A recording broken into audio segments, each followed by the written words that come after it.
अस्सलामुअलैकुम वरहमतुल्लाहि वबरकातुहू। उम्मीद करती हूँ, अल्लाह से दुआ करती हूँ आप सभी लोग खैरियत से हों। आज मैं छत पर चढ़कर आई थी तो मैंने कल मैं अपने ससुराल चली गई थी तो मेरे ससुर जी बहुत डांट रहे थे, कह रहे थे कब तक अपने घर रहेगी, तुझे पता है मैं तुझसे कितनी मोहब्बत करता हूँ, तुम लोगों की हमें याद आ रही है, बच्चों की याद आ रही है दोनों की। तो मैंने कहा कोई बात नहीं है, हम समर वेकेशन की छुट्टियाँ अब ख़त्म हो गई हैं तो हो सकता है कि अब 1-2 दिन में अपने घर चले जाएं। तो आज मैं छत पर चढ़कर आई तो मैंने आज के यहाँ पर फिर से इन पौधों को अपने मोबाइल में कैद कर लिया, क्योंकि मैं 1 साल में समर वेकेशन की छुट्टी में ही घर पर अपने मायके में रहने आती हूँ और अब मेरे बच्चों के स्कूल खुलने वाले हैं तो हम स्कूल में बच्चे भेजेंगे अपनी भाभी के घर से। आज एक वीडियो और बना लेते हैं, छत पर चढ़कर आए थे तो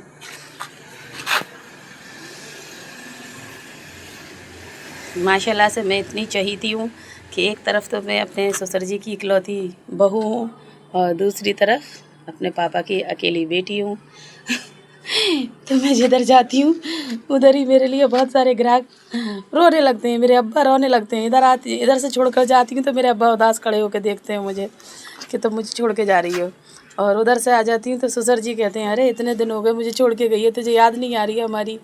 मैंने कहा ठीक है मैं आ रही हूँ, तब कि बिल्कुल पास घर है। कल गई थी मैं घर पे और कल दोपहर तक घर पे ही रह, दोपहर से गई थी तो शाम तक अपने घर रही थी, फिर शाम के बाद इधर आ गई और अब मैं यहाँ से बिल्कुल ही रुखसत हो जाऊँगी क्योंकि अपना बैग वगैरह लेके चली जाऊँगी।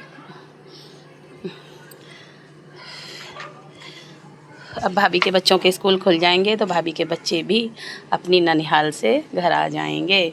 उनका दिल वहाँ से आने का नहीं है और मेरा दिल यहाँ से जाने का नहीं है, क्योंकि ननिहाल ना बच्चों के लिए नए कपड़े की तरह होती है, बेटियों के लिए भी मायका बहुत अच्छी जगह होती है। उसकी कीमत जब पता चलती है जब हम ससुराल में चले जाते हैं। वो सिर्फ ससुराल में होती हैं ना लड़कियाँ, मायके में तो सोचती हैं ससुराल बहुत खूबसूरत जगह होगी। जगह तो अच्छी होती है, खूबसूरत होती है, लेकिन फिर भी वो याद आता है जो बचपन गुजारा होता है हमने यहाँ पर।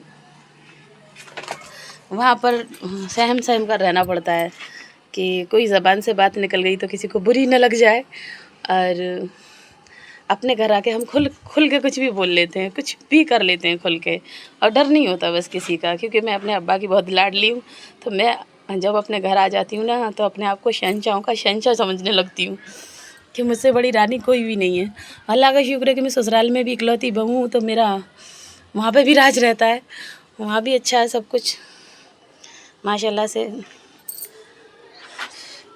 मेरा ससुराल भी बहुत अच्छी सी जगह पर है, वहाँ पे थोड़ा सा बाज़ार वगैरह है, हर चीज़ की फैसिलिटी है बहुत अच्छा। क्योंकि शादी से पहले जब मैं फ़र्स्ट टाइम उस जगह पर गई थी ना तो वो जगह मुझे अपने बचपन जैसी लगी थी, जहाँ पर मेरी पैदाइश हुई थी राजस्थान में। तो वहाँ मेरी वालिदा मुझे कभी कभी बाज़ार लेके जाया करती थी, तो वो जगह मुझे देख के ऐसा लगा था, क्योंकि वहाँ से आने के बाद कई साल तक मैं गांव में भी रही थी दादी के पास, 4 साल 5 साल, इतना तो मुझे नहीं याद, लेकिन हाँ थोड़े टाइम रही थी मैं गांव में। तो मुझे गांव की लाइफ जब नहीं अच्छी लगती थी, जब छोटी थी तो मैं कहती थी यहाँ मुझे बिल्कुल भी नहीं अच्छा लगता, लेकिन गांव में एक चीज़ थी कि हर चीज़ खेत से ताज़ा आती थी घर पे।